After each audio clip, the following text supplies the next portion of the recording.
"Mom, don't let him in tonight." Those were the words 8-year-old Lily whispered while clutching the edge of her blanket so tightly her knuckles turned white. Rachel barely looked up from the dishes. "What are you talking about, sweetheart?" she asked tiredly. Lily's lips trembled. "Please, just this once." Outside, rain tapped softly against the kitchen window. The clock on the wall read 8:47 p.m. Rachel had worked a double shift at the hospital, her feet ached, and all she wanted was one quiet evening without drama. But lately, Lily had been acting strange.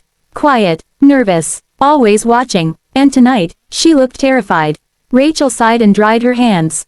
"You mean Mark?" Lily nodded slowly. Rachel rubbed her forehead. "Honey, Mark is my husband." "No," Lily whispered, "not tonight." A chill crept through Rachel's chest.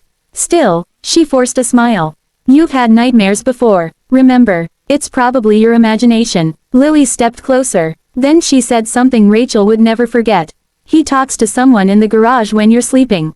Rachel froze. "What?" "And, he said if you found out, everything would break apart." The little girl's eyes filled with tears. "I heard him." For a moment, the kitchen became painfully silent. Then headlights swept across the curtains. Mark was home. Lily grabbed Rachel's arm instantly. "Mom, please." Rachel looked down at her daughter's shaking fingers. And for the first time, fear began to bloom inside her too. Mark entered the house carrying takeout bags and smiling like nothing in the world could possibly be wrong. "Ladies, I brought burgers." He kissed Rachel on the cheek. But Lily backed away immediately. Mark noticed. His smile faded slightly. "She's still upset with me." Rachel forced a laugh. "She's just tired." But her mind replayed Lily's words over and over. "He talks to someone in the garage. If you found out, everything would break apart." Mark sat at the table casually scrolling through his phone. Rainwater dripped from his jacket onto the floor. Normal. Everything looked normal. That was the frightening part. Rachel studied him carefully. The man she married 2 years ago had always seemed patient, dependable, calm. After her painful divorce, he had stepped into their lives like safety itself.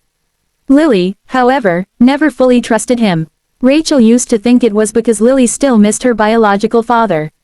Now she wasn't sure. During dinner, Lily barely touched her food. Mark noticed again. "You okay, kiddo?" Lily stared at him silently. Then looked down. Rachel felt tension tighten the room like invisible wire. Later that night, Lily refused to sleep alone. "Can I stay with you?"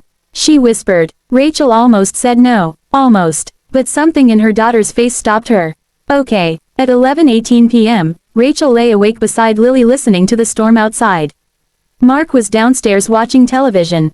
At least, that's what she thought. Then came the sound. A door creaking open. Soft footsteps. Lily instantly sat upright. Her breathing became shallow. Rachel slowly turned toward the bedroom clock.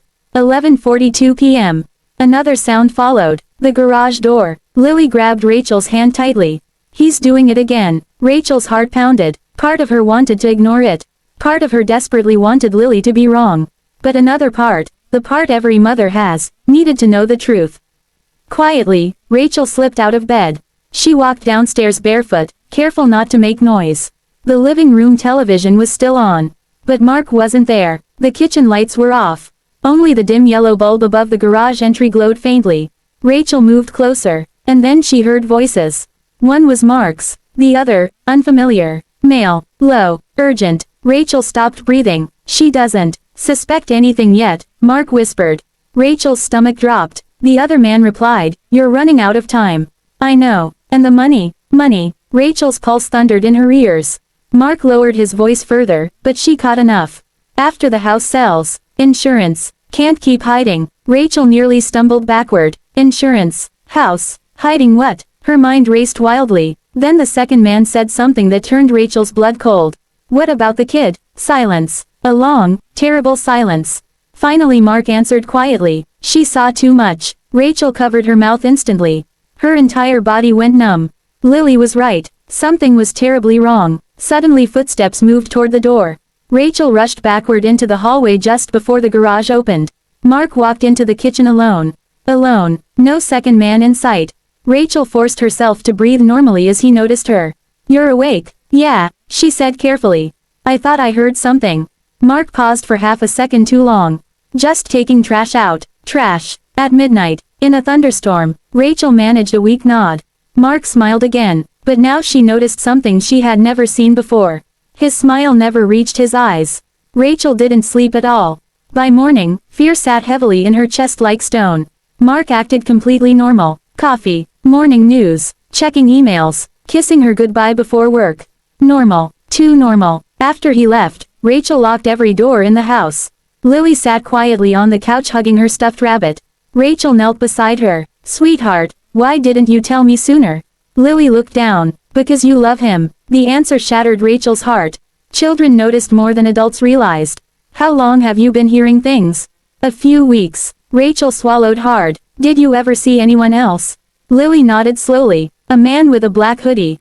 When? In the garage. Rachel felt sick. She immediately grabbed her phone and called her friend Denise. I need you to come over, Rachel whispered. Right now. An hour later, Denise arrived. Rachel explained everything. The late-night conversations. The insurance comments. The mention of Lily. Denise's face lost color. Rachel, this is serious. I know. You need to leave. But Rachel hesitated. Because despite everything, part of her still loved him. Part of her still hoped there was another explanation. Then Denise asked a question Rachel hadn't considered. Do you even know what Mark did before you met him? Rachel blinked. He worked in finance. Did you ever verify that? Silence. Rachel suddenly realized how little she truly knew about her husband. That afternoon, while Lily colored quietly in the living room, Rachel opened Mark's office drawer for the first time.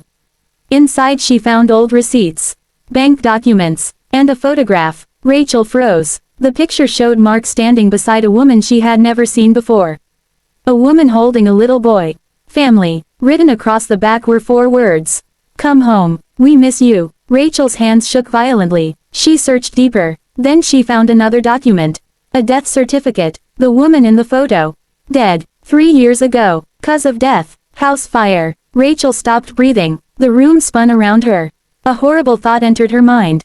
Insurance. House. Fire. No. No, no, no. This couldn't be real. Then her phone buzzed. Unknown number. Rachel answered cautiously. A male voice spoke immediately. You need to leave your house. Rachel's blood froze. Who is this? He knows you heard him last night. Her knees nearly gave out. Who are you? I'm trying to help you. The voice sounded panicked. He's desperate now. Click. The line went dead. Rachel stared at the phone in horror. Then she heard it. A car. Pulling into the driveway. Mark was home early. Rachel shoved the documents back into the drawer seconds before the front door opened. Rach. Mark called. Her heart slammed wildly. Kitchen. She answered. He walked in smiling. But the moment he looked at her, the smile faded slightly. You okay? Just tired. His eyes studied her carefully. Too carefully. Then he glanced toward the hallway. Toward his office. Rachel felt terror crawl up her spine. That evening, Mark barely spoke during dinner. Lily remained silent too. The entire house felt like a trap waiting to snap shut. At 9:13 p.m., the power suddenly went out. Darkness swallowed the house instantly. Lily gasped. Rachel's pulse exploded. Mark stood slowly from the table. I'll check the breaker. No. Every instinct inside Rachel screamed no. I'll come with you, she said quickly. Mark looked at her strangely. That's okay. No, Rachel insisted. I'll come. For a brief second, something cold flashed across his face. Then it disappeared. Sure. They walked toward the garage together. Rachel noticed Lily watching from the hallway with terrified eyes. The garage smelled faintly of gasoline. Rachel's stomach twisted. Mark opened the breaker panel. Then suddenly, Rachel noticed a red gas can beside the wall. Open. The smell was strong now. Too strong. Her breath caught. And then she saw it. A pile of old towels near the water heater.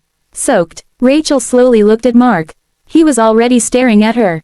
No smile. No warmth. Only panic. And something darker. You went through my office, he said quietly. Rachel's blood ran cold. Neither moved. Rain hammered the roof above them. I can explain, Mark whispered. Rachel backed away instinctively. What happened to your wife? Mark's jaw tightened. It wasn't supposed to happen. The words shattered the last piece of hope inside her. Rachel grabbed for the garage door handle. But Mark lunged first. Rachel, wait, she screamed. Lily screamed upstairs. Rachel shoved Mark backward with all her strength and ran into the house. Call 911, she yelled. Mark chased after her. His face no longer looked human to her. Only desperate, broken, terrifying. Lily stood at the top of the stairs crying hysterically.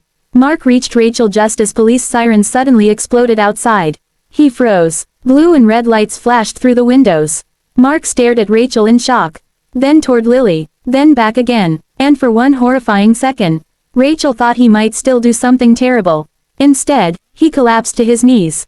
Police stormed inside moments later. Rachel grabbed Lily tightly as officers dragged Mark away in handcuffs. And then the truth finally came out. Mark's real name wasn't even Mark. Authorities discovered he had been hiding for years under a false identity after the suspicious death of his first wife. Massive debt, fraud investigations, insurance scams, and now investigators believe the house fire that killed his wife may never have been accidental at all. The unknown man from the garage turned out to be an old associate threatening to expose him. Mark had become desperate, cornered, dangerous, and Lily, little Lily had noticed everything before anyone else. The whispers, the lies, the late-night meetings, the fear in his voice. Children saw truths adults often ignored. Weeks later, Rachel and Lily moved into a small apartment across town. Smaller, quieter, safer. One rainy evening, Lily sat beside her mother by the window. "Mom," Rachel smiled softly. "Yeah, sweetheart, are you mad I told you?" Rachel's eyes filled instantly. She pulled her daughter close. "No, baby," she whispered. "You saved us." Lily rested her head against her mother's shoulder. Outside, thunder rolled gently in the distance. But for the first time in a long while, Rachel wasn't afraid of storms anymore. Because she had finally learned something she would never forget. Sometimes the quietest warnings are the ones that save your life.